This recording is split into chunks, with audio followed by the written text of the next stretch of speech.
రాష్ట్రాల current affairs 1. Karnataka ప్రభుత్వం రాష్ట్ర ఆర్థిక రంగాన్ని ఉన్నతీకరించడానికి వ్యూహాత్మక ప్రయాణాన్ని ప్రారంభించింది.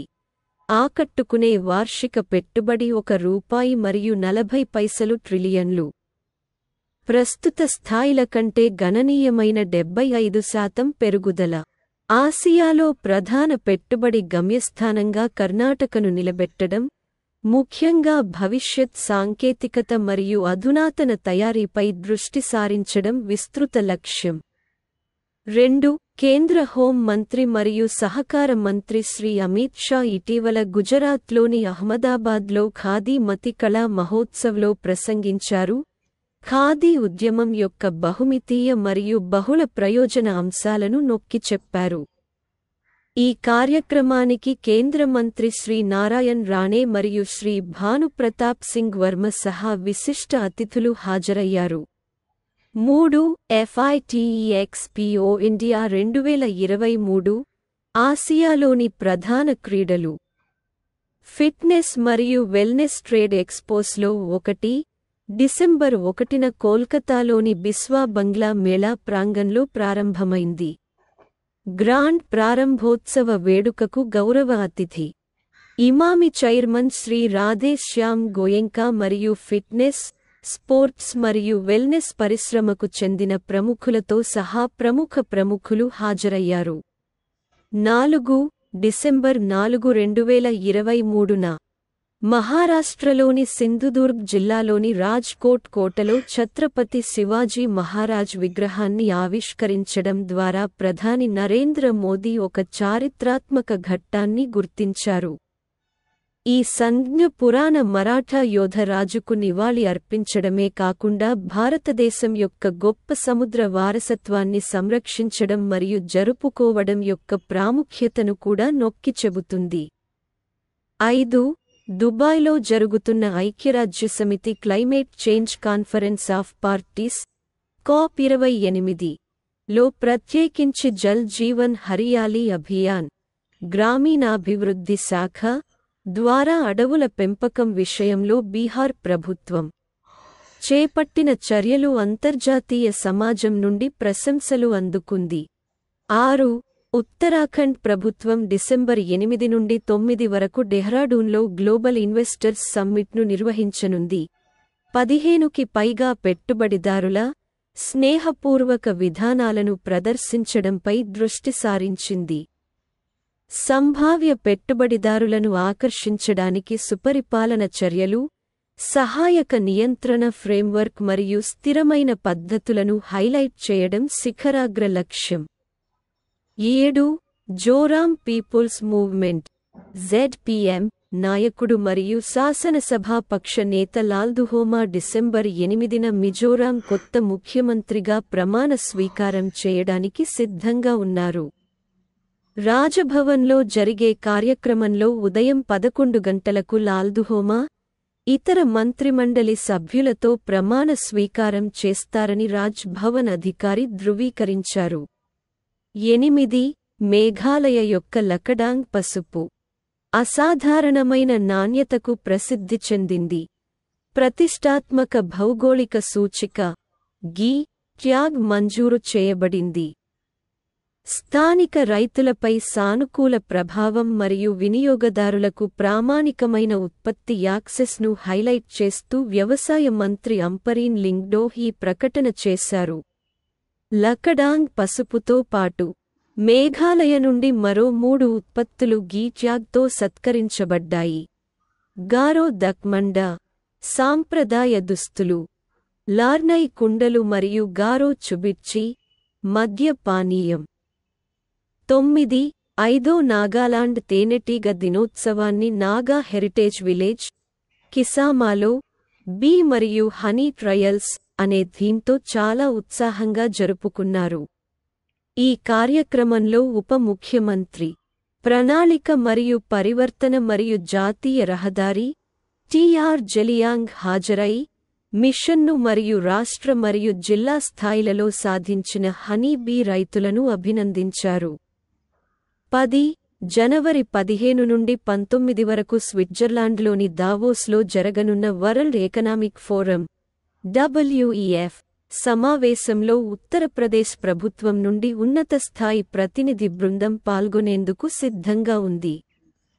$1 ట్రిలియన్ ఆర్థిక వ్యవస్థగా మారడానికి మరియు మెట్రోపాలిటన్ పట్టణాలను వివిధ రంగాలలో కేంద్ర బిందువులుగా మార్చడానికి రాష్ట్రం యొక్క పురోగతిని ప్రదర్శించడం ప్రతినిధి బృందం లక్ష్యం.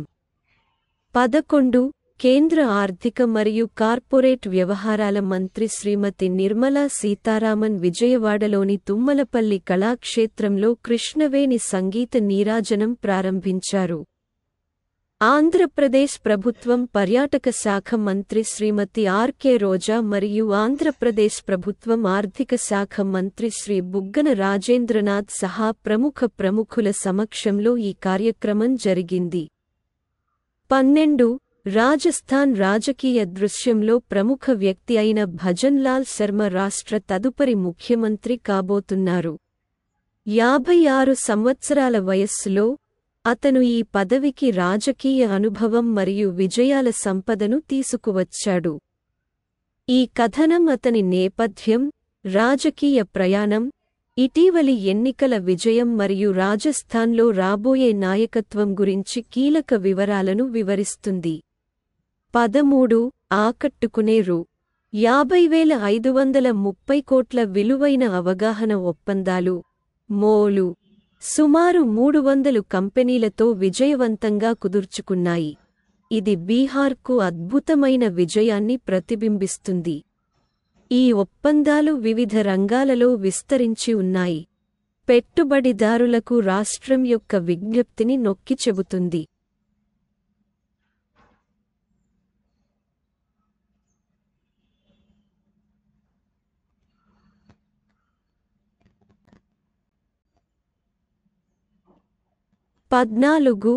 పంజాబ్ ముఖ్యమంత్రి భగవంత్ మాన్ మరియు ఆప్ జాతీయ కన్వీనర్ అరవింద్ కేజ్రీవాల్ ఇటీవల లూధియానాలో భగవంత్ మాన్ సర్కార్ తుహాదే ద్వార్ పథకాన్ని ప్రారంభించారు.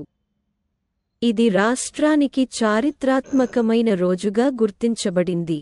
విజయవంతమైన ఢిల్లీ మోడల్ నుండి ప్రేరణ పొందిన ఈ చొరవ అవసరమైన సేవలను డోర్స్టెప్ డెలివరీని అందించడం ద్వారా పాలనను విప్లవాత్మకంగా మార్చడం లక్ష్యంగా పెట్టుకుంది. మన్ మరియు కేజ్రీవాల్ మొబైల్ సహాయక్స్ ను ప్రారంభించారు. ఇది మాన్ చిత్రాన్ని కలిగి ఉన్న విలక్షణమైన పసుపు రంగు టీ షర్టులతో అలంకరించబడిన డెలివరీ మెన్. పంజాబ్ పౌరులకు 43 కీలకమైన సేవలను డోర్ స్టెప్ డెలివరీ చేయడంలో ఈ సహాయకులు కీలక పాత్ర పోషిస్తారు. 15 తెలంగాణ దాని శక్తివంతమైన సంస్కృతి మరియు వేగవంతమైన పట్టణీకరణకు ప్రసిద్ధి చెందింది. అభివృద్ధిని వికేంద్రీకరించడానికి రాష్ట్ర ప్రభుత్వం తన ప్రతిష్టాత్మక ప్రణాళికను ఆవిష్కరిస్తున్నందున పరివర్తనాత్మక ప్రయాణాన్ని ప్రారంభించేందుకు సిద్ధంగా ఉంది. గవర్నర్ తమిళిసై సౌందరరాజన్ ఇటీవల రాష్ట్రాన్ని 3 జోన్లుగా విభజించి ఈ సంచలనాత్మక కార్యక్రమానికి హైదరాబాద్ను కేంద్రంగా ఉంచారు. 16 ఒక మైలురాయి నిర్ణయంలో తెలంగాణలో Sammakka Sarakka central tribal university ఏర్పాటుకు భారత పార్లమెంటు ఆమోదం తెలిపింది. ఆమోదం సెంట్రల్ యూనివర్సిటీల సవరణ బిల్లు 2023 రూపంలో వస్తుంది. ఇది రాజ్యసభలో విజయవంతంగా ఆమోదించబడింది. గతంలో లోక్సభ ఆమోదించింది.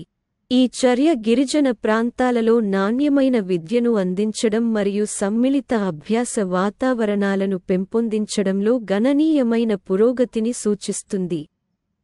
17 గోవా విమోచన దినోత్సవం 2023 ప్రతి సంవత్సరం డిసెంబర్ 19న జరుపుకుంటారు.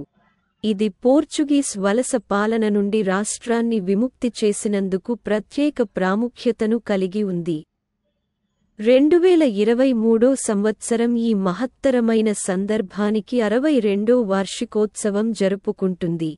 స్వాతంత్ర్యం కోసం గోవా ప్రజల దృఢ నిశ్చయం మరియు దృఢ సంకల్పాన్ని హైలైట్ చేస్తుంది. 18 కురుక్షేత్ర సాంస్కృతిక వారసత్వం మరియు ఆధ్యాత్మిక ప్రాముఖ్యతతో ప్రతిధ్వనించే పవిత్ర పట్టణం. అంతర్జాతీయ గీతా మహోత్సవ్ 2023 ప్రారంభోత్సవానికి ఆతిథ్యమివ్వడం ద్వారా గొప్ప దృశ్యాన్ని చూసింది. ఈ వారం రోజుల వేడుక డిసెంబర్ 24 వరకు సందర్శకులను ఆకట్టుకునే ఆధ్యాత్మికత, సాంస్కృతిక వైవిధ్యం మరియు ప్రపంచ భాగస్వామ్యానికి సంబంధించిన ప్రత్యేక సమ్మేళనానికి హామీ ఇస్తుంది. 19 ఉత్తరప్రదేశ్ పోలీసు తన ప్రధాన కార్యాలయాలు మరియు అన్ని జిల్లా యూనిట్ల కోసం వాట్సాప్ ఛానెళ్లను ప్రారంభించిన దేశంలోనే మొదటి వ్యక్తిగా అవతరించడం ద్వారా ప్రజల వ్యాప్తి మరియు పారదర్శకతను పెంపొందించే దిశగా ఒక ముఖ్యమైన అడుగు వేసింది. జిల్లా పోలీసుల ప్రశంసనీయమైన పనిని ప్రచారం చేయడం మరియు క్రిమినల్ మరియు లా అండ్ ఆర్డర్ సంఘటనలలో తీసుకున్న చర్యల గురించి సకాలంలో సమాచారాన్ని అందించడం ఈ చొరవ లక్ష్యం. 20 Tamil Nadu logistics is across different states leads 2023 ర్యాంకింగ్స్లో తీరప్రాంత రాష్ట్రాలలో గౌరవనీయమైన సాధించే హోదాను మరోసారి పొందింది. భారతదేశంలో లాజిస్టిక్ పవర్ హౌస్గా దాని స్థానాన్ని ధృవీకరిస్తుంది. ఎగుమతి, దిగుమతి పర్యావరణ వ్యవస్థలో రాష్ట్రం యొక్క అద్భుతమైన పనితీరు ప్రశంసలు పొందింది. ఇది వరుసగా రెండవసారి ఈ ప్రతిష్టాత్మక స్థితిని సాధించింది. 21 ప్రముఖ భారతీయ రాష్ట్రాలు రాజస్థాన్ మరియు ఆంధ్రప్రదేశ్ సోలార్ పార్కులు మరియు అల్ట్రా మెగా సోలార్ పవర్ ప్రాజెక్టుల అభివృద్ధి పథకం క్రింద అధిక సామర్థ్యాలను అమలు చేయడంలో గణనీయమైన పురోగతిని సాధించాయి. 2023 నుండి 24 నాటికి కనీసం 50 సోలార్ పార్కులను ఏర్పాటు చేయాలనే లక్ష్యంతో డిసెంబర్ 2014లో 20,000 మెగావాట్ల ప్రారంభ సామర్థ్యంతో ప్రారంభించబడిన ఈ చొరవ మార్చి 2017లో 40,000 మెగావాట్లకు విస్తరించబడింది. 22-16 రాజస్థాన్ అసెంబ్లీ ఒక ముఖ్యమైన పరిణామానికి సాక్ష్యమిచ్చింది. 5 సార్లు తన బెల్ట్తో పాటు అనుభవజ్ఞుడైన బీజేపీ ఎమ్మెల్యే వాసుదేవ్ దేవనాని స్పీకర్గా ఏకగ్రీవంగా ఎన్నికయ్యారు. 23 ఒక సంచలనాత్మక చర్యలో భారతదేశంలోని అతిపెద్ద రాష్ట్రమైన ఉత్తరప్రదేశ్, లక్నోలో దేశంలోని మొట్టమొదటి ఏఐ నగరాన్ని స్థాపించడానికి సిద్ధంగా ఉంది. ఈ చొరవ కృత్రిమ మేధస్సు కోసం అభివృద్ధి చెందుతున్న హబ్ను సృష్టించడం, అత్యాధునిక సాంకేతికత, పరిశోధన కేంద్రాలు మరియు విద్యాసంస్థలను ఏకీకృతం చేయడం మరియు ఆవిష్కరణలను ప్రోత్సహించడం మరియు భవిష్యత్ శ్రామిక శక్తిని పెంపొందించడం లక్ష్యంగా పెట్టుకుంది. 24 కర్ణాటక రాష్ట్ర రోడ్డు రవాణా సంస్థ కేఎస్ఆర్టీసీ లాజిస్టిక్స్ వ్యాపారంలోకి ప్రవేశించడం ద్వారా దాని ప్రయాణంలో ఒక ముఖ్యమైన మైలురాయిని గుర్తించింది. కేఎస్ఆర్టీసీ రూట్ బస్సుల్లో కార్గో సేవలను పరిచయం చేస్తూ నమ్మ కార్గో బ్రాండ్ పేరుతో ఈ కార్యక్రమాన్ని రవాణా శాఖ మంత్రి రామలింగారెడ్డి ప్రారంభించారు. రాష్ట్ర వ్యాప్తంగా వివిధ జిల్లాల్లో నమ్మ కార్గో సేవలను కిక్స్టార్ట్ చేయడానికి 20 కార్గో ట్రక్కులను ఈ ప్రారంభోత్సవ కార్యక్రమం చూసింది. 25 పవిత్ర నగరం అయోధ్య దాని ఐకానిక్ రైల్వే జంక్షన్ పేరు మార్చడం మరియు సరికొత్త విమానాశ్రయం ప్రారంభోత్సవంతో పెద్ద మార్పుకు సిద్ధమవుతోంది. 26 అయోధ్య ధామ్ రైల్వే స్టేషన్ ఇప్పుడు ఆధునిక సౌకర్యాలతో పురాతన భారతీయ వాస్తుశిల్పాన్ని సజావుగా మిళితం చేసే అత్యాధునిక సదుపాయం. 27 ఉత్తర చెన్నైలోని ఎన్నూర్ ప్రాంతంలోని ఒక ఎరువుల కర్మాగారంలో అమ్మోనియా గ్యాస్ లీక్ కావడంతో దాదాపు 50 మంది ఆసుపత్రి పాలయ్యారు. ఈ సంఘటన స్థలంలో ఉన్న భద్రతా ప్రోటోకాల్ల గురించి మరియు అటువంటి లీక్ల యొక్క సంభావ్య పర్యావరణ ప్రభావం గురించి ఆందోళనలను లేవనెత్తింది. సముద్రం నుంచి కోరమాండల్ ఇంటర్నేషనల్ లిమిటెడ్కు చెందిన ఎరువుల తయారీ కేంద్రానికి వెళ్లే నీటి అడుగున పైప్లైన్ నుంచి గ్యాస్ లీక్ అయింది.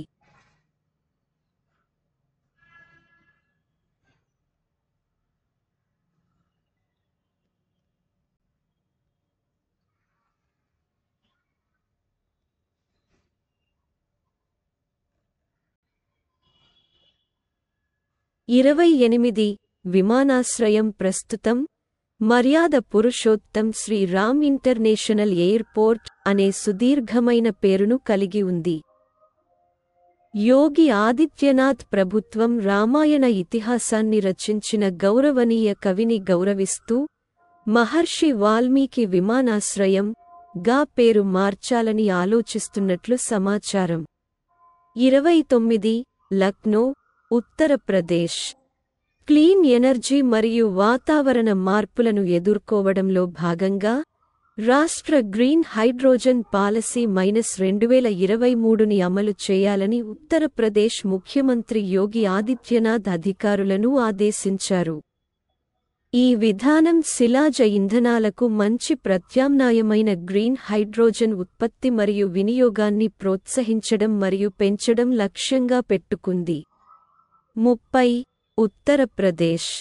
ముఖ్యమంత్రి యోగి ఆదిత్యనాథ్ ఆగ్రా నగరానికి 65 కిలోమీటర్లు దూరంలో ఉన్న చారిత్రాత్మక గ్రామమైన బటేశ్వర్లో రాష్ట్రంలోని మొదటి ఇంట్రా డిస్ట్రిక్ట్ హెలికాప్టర్ సర్వీస్ను ప్రారంభించారు.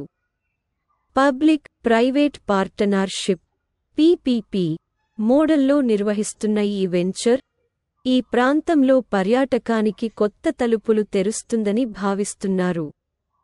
31 తెలంగాణ ఉప ముఖ్యమంత్రి భట్టి విక్రమార్క మల్లు ఇటీవల ఇబ్రహీంపట్నంలో ప్రభుత్వ ప్రజాపాలన కార్యక్రమాన్ని ప్రారంభించారు. అట్టడుగు స్థాయి ప్రజల అవసరాలను అర్థం చేసుకోవడం మరియు వాటిని పరిష్కరించే లక్ష్యంతో విస్తృతమైన చొరవకు శ్రీకారం చుట్టారు. 32 గుజరాత్ దేశం యొక్క పెట్రోకెమికల్ పవర్ హౌస్గా ఉద్భవించింది. ప్రపంచంలోనే అతిపెద్ద గ్రాస్రూట్ ఆయిల్ రిఫైనరీ మరియు అత్యాధునిక పెట్రోకెమికల్ కాంప్లెక్స్ను కలిగి ఉంది. గుజరాత్లో పెట్రోకెమికల్ రంగం యొక్క డైనమిక్ వృద్ధిని Reliance Industries Limited (RIL), Jamnagar refinery మరియు దహేజ్లోని ONGC Petro Additions Limited (OPaL) petrochemical complex యొక్క స్మారక విజయాలు ఉదాహరణగా చెప్పవచ్చు. 33 కేరళ ముఖ్యమంత్రి పినరయి విజయన్ ఇటీవలే Kerala public enterprises selection and recruitment బోర్డ్ను ప్రారంభించారు. ఇది ప్రభుత్వ రంగ యూనిట్ల అప్సులు, నియామక ప్రక్రియలలో పారదర్శకత మరియు సామర్థ్యాన్ని పెంపొందించే దిశగా కీలక అడుగు వేసింది. వెల్లయంబలం వద్ద ఉన్న ఈ స్థాపన ప్రభుత్వ ఆధ్వర్యంలో నడిచే సంస్థలలో సమర్థులైన అభ్యర్థులను గుర్తించి నియమించడంలో కీలక పాత్ర పోషిస్తుంది. 34 గుజరాత్ ప్రభుత్వం మజ్గావ్ డాక్ లిమిటెడ్ (MDL) సహకారంతో భారతదేశపు మొట్టమొదటి జలాంతర్గామి టూరిజం వెంచర్ను ప్రవేశపెట్టడం ద్వారా పర్యాటక పరిశ్రమలో తరంగాలను సృష్టించేందుకు సిద్ధంగా ఉంది. ఈ ప్రతిష్టాత్మక ప్రాజెక్ట్ బెట్ ద్వారక చుట్టూ ఉన్న మంత్రముగ్ధులను చేసే సముద్ర జీవులను అన్వేషించడం లక్ష్యంగా పెట్టుకుంది. ఇది ద్వారకా నగరం యొక్క తీరంలో ఒక పవిత్ర ద్వీపం. ఇది హిందూ మతంలో పౌరాణిక ప్రాముఖ్యతతో నిండి ఉంది.